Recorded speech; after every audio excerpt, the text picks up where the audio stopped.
Welcome to the Nightmare King Grimm guide in Hollow Knight. This is a boss version of Troup Master Grimm fight.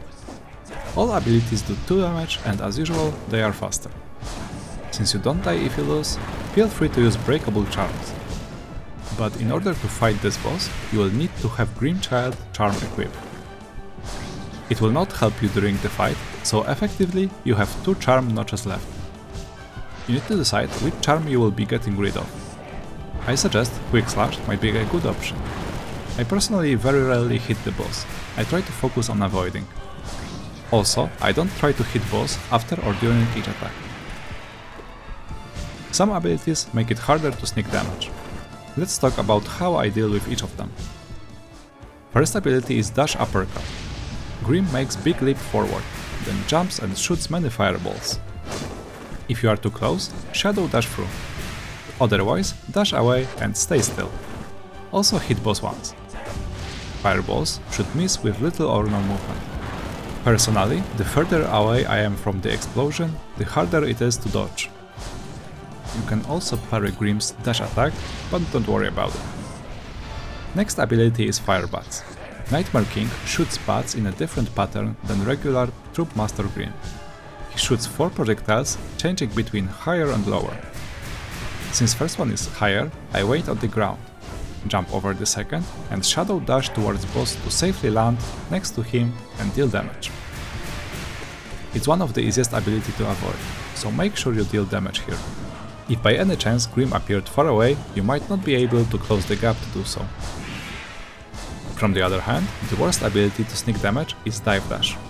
Main difference from Troup Master fight is the fact that now boss leaves fire trail behind him. It's much harder to jump on his head with nail. You need to position very precisely.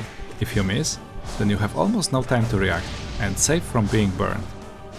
I most often simply don't risk and double jump over. Difference on Cloak Spike ability, besides them being faster, is that the boss is not on the ground. You cannot damage him, so just avoid. Pufferfish ability seems exactly the same, maybe it's faster, but it's not much harder to dodge. There is one new ability and it's Flame Pillars. Grimm stays in place above the ground casting spell. Exactly below your character, pillars of flame will appear soon after indication.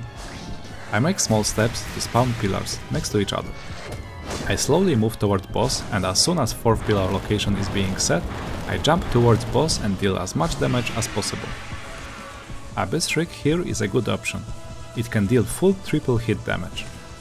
I used to attack boss for the whole duration of this ability, but it was too risky for me. But it's also an idea, if you are fine with shadow dashing through pillars or utilizing Descending Dark. Whenever boss is staggering, he is very hard to hit. I don't know a good way to hit him with a nail, but using Abyss Shriek feels like the easiest option. But best advice is to just heal during the stagger. It's absolutely safe to heal twice without any charm. It's one of the hardest fights in the game. If you want to defeat Nightmare King Grimm, you will need to spend a little time here. At least it's a dream fight, so you can jump right back and have another try. In this video I show approach I used in my hitless challenge.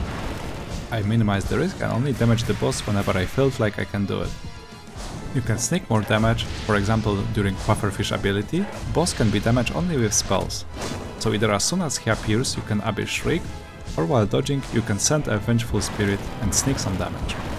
For the rest of the video I showed the remaining of my hitless challenge. It perfectly shows how I took advantage of the tactics I talked before. That was all for this boss guide, thank you for watching and see you in the next one.